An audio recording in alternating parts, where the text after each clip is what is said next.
नमस्कार बच्चों, राकेश शर्मा मैथ्स अड्डा में आपका स्वागत है।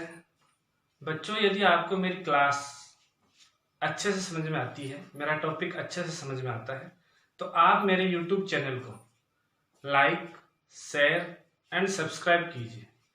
अब देखो, आज की इस क्लास में हम बात करते हैं कि यदि मेरे पास कोई 3 सदिश दिए गए, या मैं कहूं कि 3 सदिशों का गुणनफल,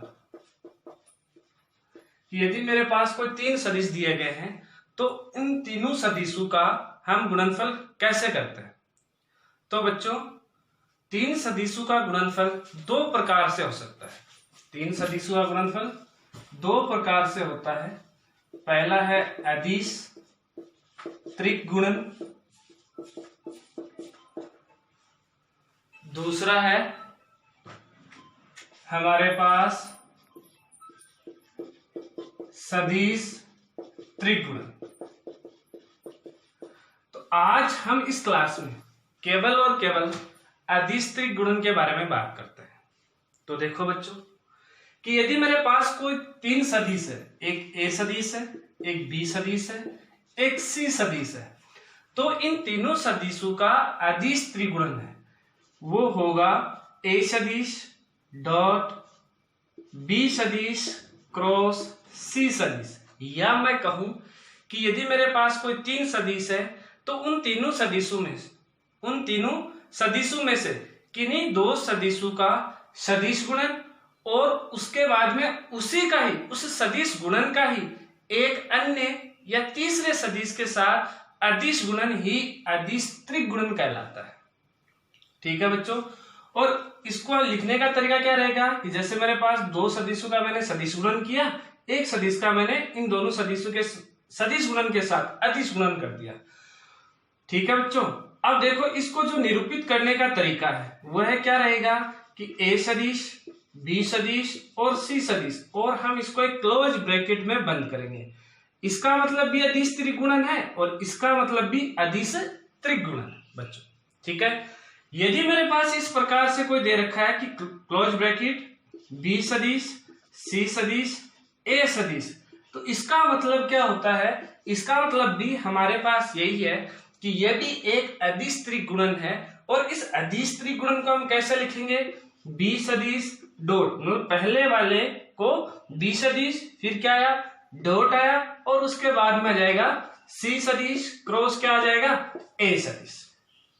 ठीक है बच्चों, तो ये हुई हमारे पास सदिश त्रिगुणन की बात कि यदि मेरे पास कोई 3 सदिश है, उन तीनों सदिशों का अदिश त्रिगुणन किस प्रकार से होता है, तो वह क्या होगा कि उन तीनों सदिशों में से किन्हीं भी 2 सदिशों का सदिश गुणन और उस सदिश गुणन का अन्य किसी तीसरे सदिश के साथ अदिश गुणन ही अदिश त्रिगुणन कहलाता है। इसको निरूपित करने का तरीका क्या रहेगा, तीनों सदिशों का अदिश गुणन को ए सदिश डॉट बी सदिश क्रॉस सी सदिश, इसको हम निरूपित ऐसे भी कर सकते हैं क्लोज ब्रैकेट ए सदिश, बी सदिश और सी सदिश। यदि मेरे पास इस प्रकार से कोई दिया गया है कि बी सदिश, सी सदिश, ए सदिश, तो इसको हम लिख सकते हैं अदिश त्रिगुणन में कि बी सदिश डॉट, मतलब पहले वाले को सबसे पहले, उसके बाद में डॉट, उसके बाद में इन दोनों सदिशों का सदिश गुणन। अब इसकी हमारे पास कुछ प्रॉपर्टीज आती हैं, तो सबसे पहले हम इसकी प्रॉपर्टीज की बात करते हैं। तो देखो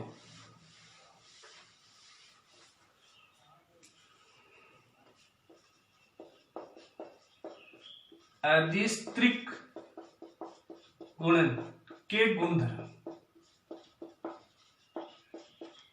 पहली प्रॉपर्टी कि यदि मेरे पास जो अदिश त्रिगुणन है उसमें एक जगह आता है डॉट आता है, एक जगह आता है क्रॉस आता है, यदि ये चिन्हों को मैं परस्पर चेंज करता हूं तो उसके अदिश गुणनफल पे कोई प्रभाव नहीं पड़ता, कोई इफेक्ट नहीं आता। जैसे कि यदि मेरे पास कोई ए सदिश, बी सदिश और सी सदिश है और इसका अदिश त्रिगुणनफल इक्वल आएगा ए सदिश डॉट बी सदिश क्रॉस सी सदिश।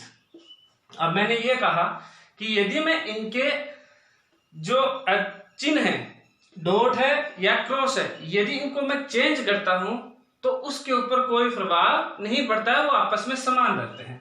तो ये इसको मैं ऐसे भी लिख सकता हूं, कैसे कि ए सदिश क्रॉस बी सदिश और डॉट क्या आ जाएगा, सी सदिश। ये बात और ये बात दोनों क्या है, एक ही है। तो पहला प्रॉपर्टी ये हुई कि यदि हम चिन्हों को मतलब डॉट और क्रॉस को यदि परस्पर चेंज करते हैं तो अदिश त्रिगुणन के मान में या परिमाण पे कोई प्रभाव नहीं पड़ता है। तो इसका मतलब ये हुआ कि यदि ए सदिश डॉट बी सदिश क्रॉस सी सदिश है तो हम इसको इस प्रकार से भी लिख सकते हैं। इसका मतलब एक और ये भी होता है कि यदि मैं इसको इस प्रकार से लिखना चाहूं कि बी सदिश क्रॉस सी सदिश और डॉट ए सदिश, तब भी इसके मान पे कोई प्रभाव नहीं पड़ेगा। ये तीनों मान आपस में क्या होंगे, बराबर होंगे। ये तीनों मान आपस में क्या होंगे, बराबर होते हैं। दूसरी कहानी कि यदि मेरे दूसरी जो प्रॉपर्टी है वो है यदि मेरे पास ए सदिश बी सदिश और सी सदिश एक इन तीनों से एक अदिश गुणनफल प्राप्त होता है तो वह अदिश गुणनफल आता है ए सदिश डॉट बी सदिश क्रॉस सी सदिश। अब कहानी ये आती है कि यदि हमारे पास इस अदिश त्रिगुणन के जो चक्रीय मतलब पहले ए सदिश फिर बी सदिश फिर क्या है सी सदिश, ये एक साइकिल बना। यदि इस चक्कर में यदि मैं किन्हीं दो सदिशों को आपस में इंटरचेंज करता हूं, दो सदिशों को मैंने क्या किया, आपस में इंटरचेंज किया, तो उनका परिमाण पे तो कोई प्रभाव नहीं पड़ता, परंतु उसकी दिशा कैसी हो जाती है, विपरीत हो जाती है। जैसे मैं यहां से करूं कि ए सदिश डॉट, यदि मैंने इसको ऐसे किया, यहां से सी सदिश को पहले लिखा बी सदिश को बाद में लिखा, तो सी सदिश क्रॉस क्या आ चुका है, बी सदिश। तो इनके परिमाण पे तो कोई प्रभाव नहीं पड़ेगा, परंतु इसका जो हमारे पास है दिशा वो कैसी आ जाएगी, विपरीत आ जाएगी। अब ये इसके बराबर हो जाएगा, ठीक है। अब ये आपस में क्या हो जाएंगे, बराबर हो जाएंगे। तो ये थी दूसरी कंडीशन। तीसरी कंडीशन है हमारे पास ये कि यदि मेरे पास कोई तीन सदिश है, उन तीनों सदिशों का मैं सदिश गुणन अदिश, यदि उन तीनों सदिशों का मैं अदिश त्रिगुणन करता हूं तो अदिश त्रिगुणन आएगा ए सदिश बी सदिश और सी सदिश, और वो इक्वल है ए सदिश डॉट बी सदिश क्रॉस क्या आ चुका है, सी सदिश। अब इसमें कहानी ये आती है कि इन तीनों सदिशों में से यदि कोई दो सदिश समांतर है, दो सदिश कैसे हैं, समांतर, पहली कंडीशन। दूसरी कंडीशन कोई दो सदिश समान है, पहली कंडीशन ये है कि यदि इन तीनों सदिशों में से कोई भी दो सदिश समांतर है। दूसरी कंडीशन ये है इन तीनों सदिशों में से कोई भी दो सदिश यदि समान है तो उस कंडीशन में इसका मान किसके बराबर आ जाएगा, जीरो के बराबर। अदिश त्रिगुणन का जो मान है वो किसके बराबर आ जाएगा, जीरो के। यदि ऐसा हो कि ए सदिश बराबर हो सी सदिश के, या ए सदिश बराबर हो बी सदिश के, या बी सदिश बराबर हो किसके, सी सदिश के, या फिर ए सदिश समांतर हो किसके, सी सदिश के, या ए सदिश समांतर हो किसके, बी सदिश के, या बी सदिश समांतर हो सी सदिश के, इन तीनों में से कोई भी यदि एक कंडीशन यहाँ अप्लाई होती है तो उस कंडीशन में अदिश त्रिगुणनफल का मान जीरो के बराबर आए। तो ये तीन प्रॉपर्टीज है, इन तीन प्रॉपर्टीज का बहुत जगह है अच्छे से उपयोग होता है, इसलिए आपको ध्यान रखना है। अब उसके बाद में आता है हमारे पास कि यदि मेरे पास एक चतुष्फलक है, एक चतुष्फलक दे रखा है और उस चतुष्फलक की मेरे पास कोई तीन कोरे दे रखे हैं, सदिश कोरे दी गई हैं, तो उस कंडीशन में उस चतुष्फलक का आयतन क्या होगा। जैसे मैं एक चतुष्फलक बनाने की कोशिश करता हूं, आप भी देखना।